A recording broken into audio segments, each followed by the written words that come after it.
Welcome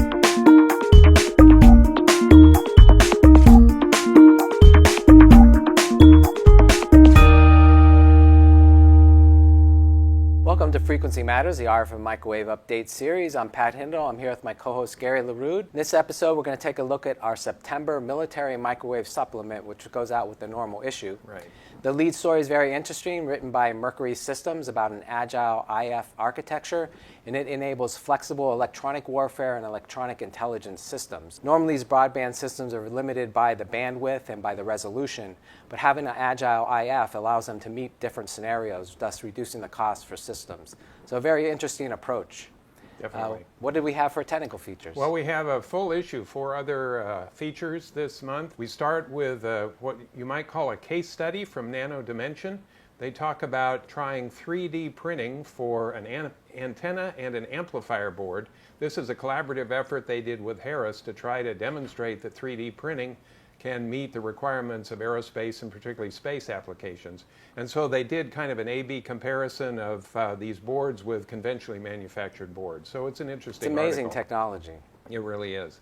And then we have an application note from Fairview Microwave looking at phase-locked oscillators for various synthesizer applications. That's a good overview. We have a couple of special reports. Quarter Wave reminds us that TWT amplifiers are still preferred if you're talking about really high power amplifiers or space applications. So TWTs aren't dead yet. And then finally, kind of rounding out the issue, we have sort of a primer on some of the export regulations that people who are doing work in aerospace and defense need to keep top of mind. So a good overall issue. It's always good to have an update on ITAR regulations because they do tend to change. Right, definitely. So for product features, we had a DC to 67 gigahertz distributed amplifier with very flat gain from Custom Mimic. I'm very impressed with these. I mean, DC to almost 70 gigahertz is very impressive bandwidth. We also had a very low phase noise multi-channel source that has phase coherent switching from Anapico. So Anapico, very good experts in analyzer and sources at those low phase noise type of applications. Definitely. What do we have for tech briefs? Well, tech briefs we have from Signal Hound, a low-cost 6 gigahertz vector signal analyzer. They do a lot of nice products. This is another one in their portfolio. Skyworks has come out with a family of amplifiers for high-rel type applications. This is a little bit different for them in terms of their emphasis. And then from a company In-Phase Technologies, they have a new core test system which has pre-configured hardware, runs on LabVIEW, so it's intended to really streamline the development process for automatic test equipment. So turning to the news, a couple big announcements from Qualcomm. They're really looking to dominate the 5G market. They announced they're sampling 5G millimeter wave modules for fixed wireless access customer premise equipment. So to me, this is a new field for them. They've always been concentrated on the handset, which they now do antenna to bits, and so it looks like they're going after some of the infrastructure market. Exactly. I wouldn't be surprised to see them come out with higher power modules and even address more of that infrastructure market, especially at the millimeter wave where they have these really nice modules. And they also announced that they have completed the acquisition of all the joint venture that they had with TDK for filter production. So they now control their own source of SAW filters, which are very key for the handset market. And we talk about 5G a lot, but you know, Wi-Fi is where people spend most of their time, even on their handsets, they're usually on Wi-Fi. So the Wi-Fi 6 standard is now released, and the Wi-Fi Alliance contested this new standard. And this is Wi-Fi on steroids. I mean, we're talking some serious bandwidth and capacity. It features things like 160 megahertz channels, 1024 QAM, beamforming, and multi-user MIMO. It makes the performance of Wi-Fi 6 much greater than the previous version, so very interesting. Yeah, I'm looking forward to it in the sense that when you have a congested area with a lot of people trying to access the network, it should improve the accessibility. Yes, definitely. So related to this whole discussion of bandwidth, the FCC has allowed now the initial commercial deployment of users in the CBRS band, the Citizens Broadband Radio Service, as it's called.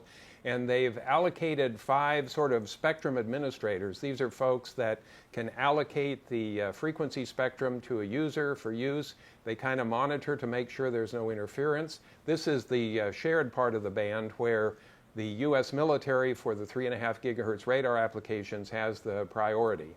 So if there's any kind of interference, it goes to the U.S. military. But in other areas, particularly away from the coast, that spectrum is available. So they've now started to deploy it. Companies like AT&T, Verizon, Charter, and a number of sort of regional wireless internet service providers are the initial users. So we'll see over the next month or two how this deploys. And then also we're expecting in June the other part of that band, the FCC is going to auction for, in effect, 5G use. And we expect to see a lot of interest in that. So this is, in the U.S., really the first deployment above 3 gigahertz in that sub 6 gigahertz band for 5G. So it's yeah, that's a big thing. That mid band is very important, and globally people have adopted the 3.5 gigahertz. So it's now good that the U.S. has also done that. Right, and there are some that spectrum is shared in some other regions. So it's surprising the number of cell phones that already cover that band, including the new Apple iPhone. So people, if they have a phone, they may very well likely be able to tap into that. So turning to events, we held our first ever RF and microwave online event for the industry, right. EDICon Online. Very successful. We had more than 1,500 individual registrants before the event even started. And they comprised over 13,000 individual session registrations. So wow. Good turnout.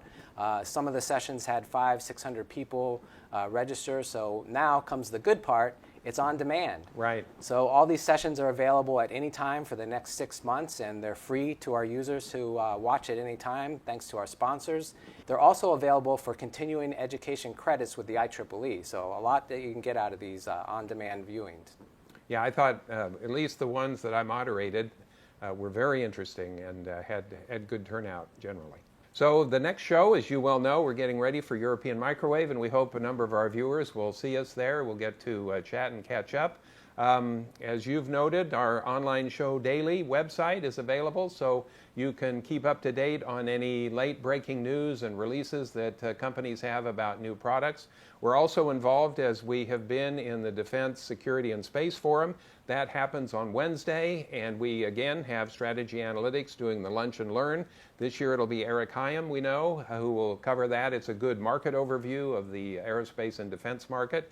And then we have an interesting industry event, sort of the early afternoon, with 4 companies talking about new radio architectures for satellite communications. So National Instruments, OMIC, Qorvo, and Rohde & Schwarz are all going to present. So that ought to be a very informative day. So we are taking reservations, if I can say that, for meetings, Pat and myself. We're also we'll have a video crew there, and so if you're interested in having a video demonstration or video interview, let us know or talk to your account manager. And we hope to see many of you there. So I think that's a wrap for this one. So we want to thank you for watching. We also want to thank our longtime sponsor, MACOM, for making this program possible. Remember, MACOM is your partner from RF to Light. Until next time.